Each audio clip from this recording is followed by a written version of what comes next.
আসসালামু আলাইকুম বন্ধুরা, কেমন আছেন সবাই? তো আমি আজকে আমার ইউটিউব চ্যানেলের প্রথম ভিডিওটি নিয়ে হাজির হইলাম। তো ভিডিও শুরু করার আগে আমি কিছু কথা বলে নিই আপনাদেরকে। তো আমার ইউটিউব চ্যানেলটি খোলার উদ্দেশ্য এই যে কেউ যদি পিসি কিনতে চায় সে যেন আর ধরা না খায়। আমি আমার মতো যতটুকু গবেষণা করে, রিসার্চ করে এবং জ্ঞান নিয়ে যতটুকু জ্ঞান আমার আছে সেটা আপনার সাথে শেয়ার করব এবং পিসি বিল গাইড দেব। আপনারা যদি আমাকে পুরোপুরি ফলো না করেন, অন্তত এতটুকু বলতে পারি, ফলো না করলেও কিছুটা হলে ধারণা পাবেন যাতে করে আপনারা ধরা রাখেন। সো শুরু করা যাক। তো প্রসেসর হিসাবে আমি সিলেক্ট করেছি Intel core i3 9100F processor. 4 core 4 থ্রেডের এই প্রসেসরটি খুব ভালো একটি প্রসেসর। তো বর্তমান বাজারে 9th জেনারেশনের প্রসেসর এটি। তো এটি খুব ভালো প্রসেসর। আপনি যদি পিসি নিতে চান এবং ইন্টেলের বিল্ড করতে চান এবং বাজেট বিল্ড করতে চান, অর্থাৎ মিনিমাম বাজেটে বিল্ড করতে চান লেটেস্ট প্রোডাক্ট নিয়ে, তাহলে আপনি এই প্রসেসরটি সিলেক্ট করবেন। তো এরপরে আসি মাদারবোর্ডে। তো কোর i3 9100F প্রসেসরের সাথে আপনি যে কোনো ব্র্যান্ডের 310 সিরিজের মাদারবোর্ডগুলো পেয়ার করতে পারবেন। প্রত্যেকটা মাদারবোর্ডই সাপোর্ট করবে, তবে এটা নির্ভর করবে আপনার কাজের উপরে। আপনি যদি মোটামুটি নর্মাল ইউজার হন তাহলে আপনি 310-এ যেতে পারেন। আবার মোটামুটি যদি একটু গেমিং টেমিং করেন তাহলে আপনি 360, 365 এগুলোতে যেতে পারেন। তো এইখানে আমি মাদারবোর্ড হিসেবে সিলেক্ট করেছি MSI 310 Pro M2 Plus। প্রাথমিক বিল্ড হিসেবে যারা নতুন ইউজ করবেন পিসি, তাদের বিল্ড হিসাবে এই মাদারবোর্ডটি আমার কাছে পারফেক্ট মনে হয়েছে। তো এইটার স্পেসিফিকেশনটা আমি একটু বলে দিই। এটা মাইক্রো ATX মাদারবোর্ড। এটার সকেট হচ্ছে 1151, যা বর্তমানে প্রত্যেকটি ইন্টেল প্রসেসরই 10 জেন বাদে 9 জেন, 8 জেন এবং প্রত্যেকটি প্রসেসরই 1151 সকেটেরই প্রসেসর। সো প্রত্যেকটি প্রসেসরই এখানে সাপোর্ট করবে। বলে রাখি, এই মাদারবোর্ডটিতে 8 জেন এবং 9 জেনের প্রসেসর আপনি পেয়ার করতে পারবেন। এখন আপনি কোর i3 নেন অথবা কোর i5 নেন, সেটা আপনার ব্যাপার। তো এইখানে দেখেন, এখানে বলা হয়েছে CPU max support core i9। আপনি কোর i9 পর্যন্ত এই মাদারবোর্ডটিতে সাপোর্ট করতে পারবেন। তো এইখানে এই মাদারবোর্ডে আপনি ম্যাক্স মেমোরি নিতে পারবেন 32 জিবি। এইখানে M.2 স্লট আছে যেটা NVMe সাপোর্টেড। এটা হচ্ছে এই মাদারবোর্ডের সবচেয়ে বড় প্লাস পয়েন্ট। তো অন্যান্য 310 সিরিজের মাদারবোর্ডগুলোতে NVMe সাপোর্টেড বা M.2 স্লটই থাকে না। তো এখানে আপনি একটি M.2 স্লট পাইতেছেন প্লাস NVMe সাপোর্টেড, যেটা আপনার জন্য খুবই ভালো একটি খবর। আপনি চাইলে ভবিষ্যতে আপগ্রেডের জন্য আপনি একটি M.2 SATA SSD লাগাইতে পারেন অথবা NVMe SSD লাগাইতে পারেন। তো ভবিষ্যৎ আপডেটের জন্য এই মাদারবোর্ডটি একটি ভালো একটি অপশন। USB 3.1 পোর্ট আছে দুইটা, VGA পোর্ট আছে। সবচেয়ে বড় ব্যাপার হলো এই মাদারবোর্ডটিতে VGA পোর্ট আছে। তো যারা বাজেট বিল্ড করে কিন্তু মনিটর মনে করেন 22 ইঞ্চি মনিটর নিতে পারে না, ছোট মনিটর নয়, তো সেগুলোতে আর HDMI পোর্ট থাকে না, VGA পোর্ট থাকে। তো এই মাদারবোর্ডটি দিয়ে VGA পোর্ট দিয়ে আপনি মনিটর অন করতে পারবেন। আর এটার ফর্ম ফ্যাক্টর হচ্ছে মাইক্রো ATX। সো ছোট মাদারবোর্ড, ভালো মাদার। এরপরে আসি র্যাম আমি এখানে দিয়েছি কর্সেয়ারের 8 জিবি। তো যেহেতু অফিস পারপাসের জন্য 4 জিবি এনাফ আমি মনে করি, কিন্তু 4 জিবি আপনি যে প্রাইসে পাচ্ছেন সেই প্রাইসের সাথে কিছু টাকা অ্যাড করলে আপনি 8 জিবি পেয়ে যাচ্ছেন। তো এক্ষেত্রে আমি 8 জিবিটাই প্রেফার করি, 4 জিবিটা না নিয়ে। তারপর যদি আপনার বাজেট অ্যালাউ না করে আপনি 4 জিবি নিতে পারেন, তবে আমি মনে করি 8 জিবিটাই নেওয়া বেটার। আর কর্সের এই মুহূর্তে বাজারে সবচেয়ে বেশি অ্যাভেলেবেল। আপনি সব জায়গায় কর্সের র্যামটা পাবেন, অন্যান্য ব্র্যান্ড হয়তো নাও পেতে পারেন, কিন্তু এই র্যামটা সবাই রাখে, তাই আমি এই র্যামটা চুজ করেছি। এরপরে আসি স্টোরেজে অনেক অপশান আছে। আপনি যদি M.2 নেন তাহলে অনেক অপশান আছে, আর যদি SATA SSD নেন তাহলে অনেক অপশান আছে। ট্রান্সেন্ড আছে, PNY আছে, আরও অনেক ব্র্যান্ড আছে। তো এই বিল্ডে আমি সিলেক্ট করেছি পিওনের 120 GB, এটার মডেল হচ্ছে CS900। এই মডেলটি এই মুহূর্তে জনপ্রিয় একটি মডেল।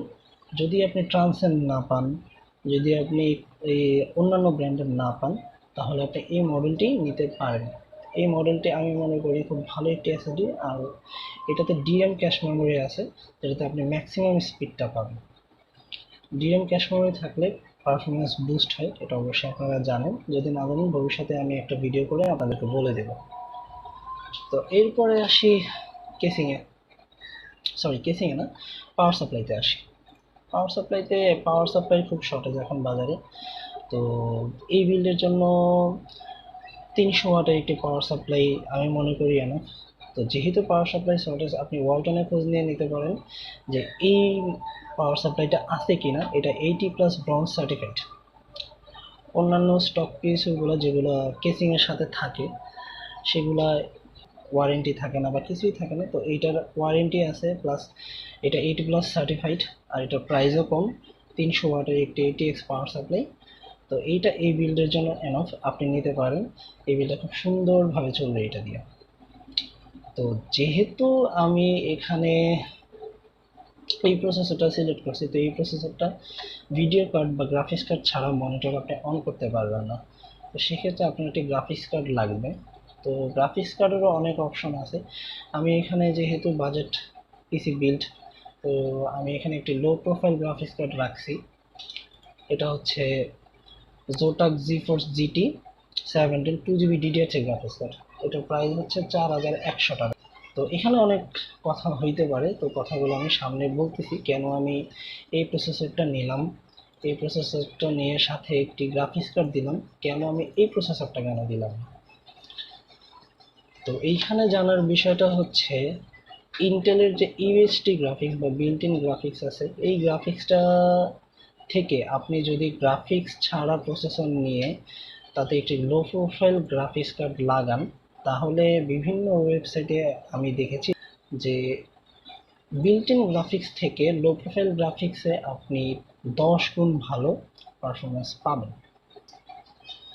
তো যেহেতু কিছু টাকা ডিফারেন্স, এই প্রসেসরটা 7500 টাকা, আর এইটা হচ্ছে এখানে 4100 টাকা, তো 11600 টাকা পড়ে। আর এই প্রসেসরটার দাম হচ্ছে 10500 টাকা। তো কিছু টাকা ডিফারেন্স, আপনি যদি 10 গুণ বেটার পারফরমেন্স পান, তাহলে আমি মনে করি ওইটাই ভালো। তো এইগুলো সব কম্পোনেন্টস। এবার আমি আসি প্রাইসে। তো প্রাইসে আমি একটা লিস্ট করে রেখেছি, এখানে আপনাদেরকে দেখাই। এইখানে প্রসেসর হচ্ছে 7500 টাকা, মাদারবোর্ডটার দাম 6900 থেকে 7000 টাকা পড়বে, র্যামটার দাম 3000 টাকার মতো পড়বে, এসএসডির দাম 2400 থেকে 2500 টাকার মতো পড়বে, গ্রাফিক্স কার্ডটার দাম 4100 টাকা, আর পাওয়ার সাপ্লাইটার দাম 1950 টাকা। আর কেসিং, আচ্ছা কেসিংটা বলিনি, কেসিংয়ে আসি। কেসিংয়ে অনেক রকম চয়েস আছে, কেসিংয়ে সম্পূর্ণই আপনার ব্যাপার। আমি এখানে সিলেক্ট করছি এক্সট্রিমের 192 ATX গেমিং কেসিং। এই কেসিংটা আপনি সিলেক্ট করতে পারেন। তো বাজেট বিল্ডে এক্সট্রিমের কেসিংগুলোই সবাই সিলেক্ট করে।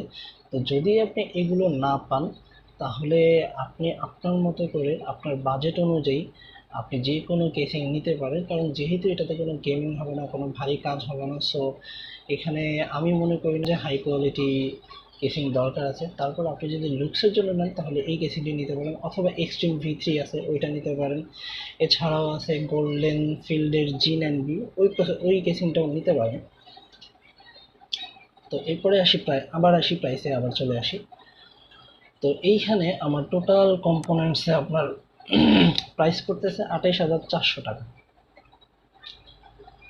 আচ্ছা, নিচে আমি আরেকটা বিল করছি, সেম বিলডি, আমি শুধু এখানে জিপিইউ বাদ দিছি। জিপিইউ বাদ দিয়ে ওই যে এই প্রসেসরটা আমি নিছি, এই যে এই প্রসেসরটা নিয়েছি। এই প্রসেসরটায় আপনার কত প্রাইস পড়ে এখানে দেখেন, প্রাইস পড়ে 27300 টাকা।